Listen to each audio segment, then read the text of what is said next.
رمضان آ رہا ہے گناہوں کی بخشش کے لیے، لیکن اس میں صرف بھوکے پیاسے رہنے کا نام روزہ نہیں، اس میں روزہ اس چیز کا نام ہے کہ انسان صرف اللہ سے اجر چاہے، اور جب اللہ سے اجر چاہے گا تو پھر یہ بھی نہیں کرے گا کہ آج تو روزہ بہت لگ رہا ہے، آج تو بہت پیاس لگ رہی ہے، آج تو بہت لمبا ہو گیا ہے، آج تو بہت ہی تھک گئی ہوں. اس طرح کی باتیں بھی کر کر کے دوسروں کو بور نہیں کرنا اور اپنا اجر نہیں گنوانا. کوئی پوچھے بھی کیسا جا رہا ہے تو کہے الحمدللہ، اللہ کا شکر ہے، کیونکہ اگر رکھنے کی توفیق ہو گئی ہے تو اسی پر الحمدللہ. اب ظاہر ہے کہ بھوک پیاس اپنی جگہ ہوتی ہے، لیکن اگر ہم اس کا تذکرہ کرنا شروع کر دیں تو وہ اور زیادہ بڑھ جاتی ہے، اس میں اور اضافہ ہو جاتا ہے. تقویٰ کے لیے سب سے پہلی چیز کیا ہوئی کہ ہر کام ہم نے اخلاص کے ساتھ کرنا ہے.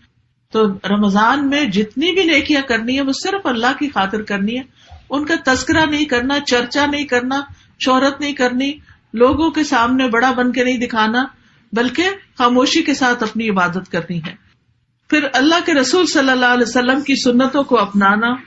روزے میں آپ دیکھیے کہ نبی صلی اللہ علیہ وسلم کی سنت کیا تھی، آپ کا طریقہ کیا تھا، اس کے بارے میں جاننا ضروری ہے کہ آپ روزہ رکھنے کے بعد کس طرح، یعنی کہ کیا کیا کیا کرتے تھے.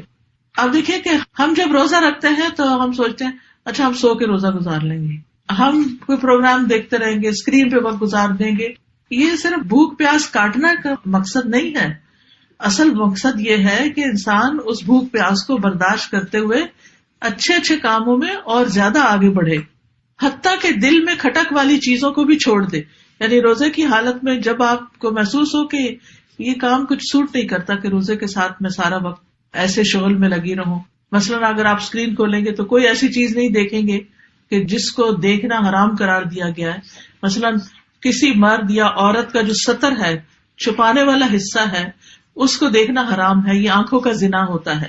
اب آپ دیکھیے بہت سارے لوگ جو ہیں ایسی خرابیوں میں مبتلا ہو جاتے ہیں، خاص طور پر جب سے ہاتھوں میں پام پہ آ گیا ہے سیل، اور پھر ہر وقت 3G 4G اور اب تو 5G بھی اویلیبل ہو گیا. تو اس میں کچھ ایک کلک کی دیر ہوتی ہے کہ آپ برے سے بری چیزیں بھی دیکھ سکتے ہیں اور اچھی سے اچھی چیزیں بھی سن سکتے ہیں. تو شیطان ہم میں سے ہر ایک کے ساتھ ہے. بعض اوقات ہم ایک چیز دیکھتے ہیں، اس کے بعد ہم یوٹیوب پہ ایک چیز دیکھی، اس کے ساتھ کوئی ایڈ دیکھا، اس کو کلک کر لیا، وہاں سے ایک اور خراب چیز دیکھی، وہاں سے کہاں سے کہاں پہنچ گئے.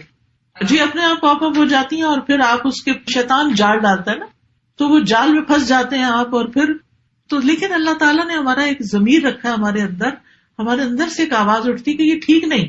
تقویٰ اسی آواز کو سننے کا نام ہے، اسی فیلنگ کو محسوس کرنے کا نام ہے، یہ جو اندر سے اٹھتی ہے کہ یہ ٹھیک نہیں کر رہی، تو ٹائم ضائع ہو رہا ہے. بعض اوقات ہم کہتے نہیں ہم تو اچھی چیزیں دیکھ رہے ہیں. اچھا بھائی رمضان جو ہے وہ اسکرین پہ بیٹھنے کا نام نہیں ہے. آپ اچھے کام کرنا چاہتے ہیں تو زیادہ سے زیادہ قرآن پڑھیے، قرآن کی تلاوت کیجیے، قرآن کو سمجھ کر پڑھیے، زیادہ سے زیادہ ذکر کیجیے. ہر روز روزہ دار کی دن میں دعائیں قبول ہوتی ہیں، زیادہ سے زیادہ دعائیں کیجیے. دعاؤں کی کتابیں آپ کے پاس ہونی چاہیے کہ اگر خود سے بہت دعا کرنا نہیں آتا، بعض لوگ ہوتے ہیں کہ ان کو سمجھ نہیں آتی کیا مانگے کیا نہیں مانگے، تو قرآنی دعائیں ہیں، مسنون دعائیں ہیں، ان کے اردو اور انگلش ترجمے ہیں. اگر عربی بھی نہیں پڑھنی آتی تو انگریزی میں یا اردو میں ان دعاؤں کو مانگے. تو رمضان کے دن عبادت کے دن ہے، ٹائم پاس کرنے کے دن نہیں ہے، روزہ گزارنے کے دن نہیں ہے. پھر اسی طرح روزے کی حالت میں بہت باتیں کرنے سے بچنا ہے. بہت زیادہ فون کال، سوشلائزنگ، ادھر ادھر جانا، دوستوں میں بیٹھ کے گپ شپ لگانا. بعض لوگ دن کو تو نہیں لیکن رات کو جاگنے کی عادت بنا لیتے ہیں کہ لمبے روزے ہیں، چلے رات ٹھنڈی ہے، خاص طور پر جن ملکوں میں گرمی بہت ہوتی ہے تو وہ پھر دن کو سوتے ہیں اور راتیں جاگتے ہیں. راتیں جو ہے رمضان کی وہ بھی بڑی اہم ہے.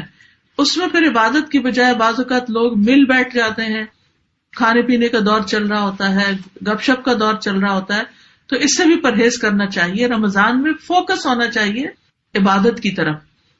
تو نبی صلی اللہ علیہ وسلم نے کثرت کلام سے بھی منع کیا، فائدے کی بات کی جائے ورنہ خاموشی اختیار کی جائے، اور خاص طور پر لغو باتوں سے بچا جائے، یعنی جو بے معنی بے مقصد باتیں ہوتی ہیں.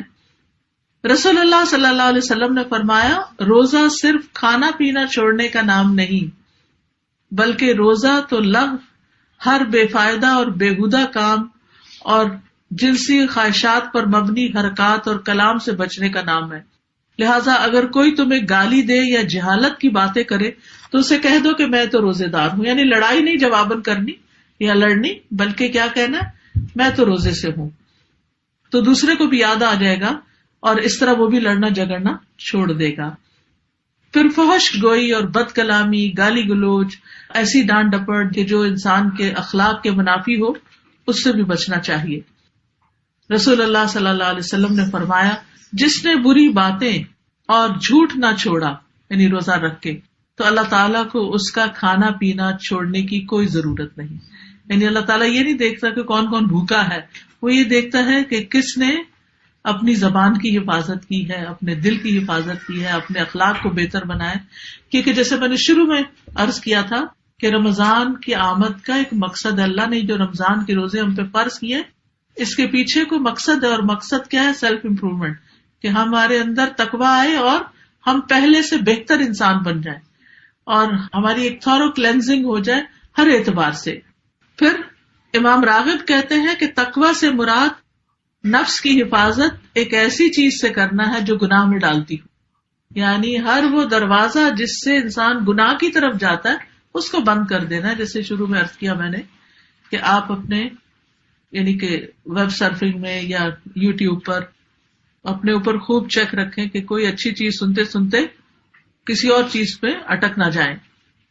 پھر غافل کر دینے والی چیزوں سے بچنا ہے، یعنی وہ کام اور وہ چیزیں کہ جو ہماری عبادت میں، نماز میں، روزے میں خلل ڈالے، ان سے بچنا ہے.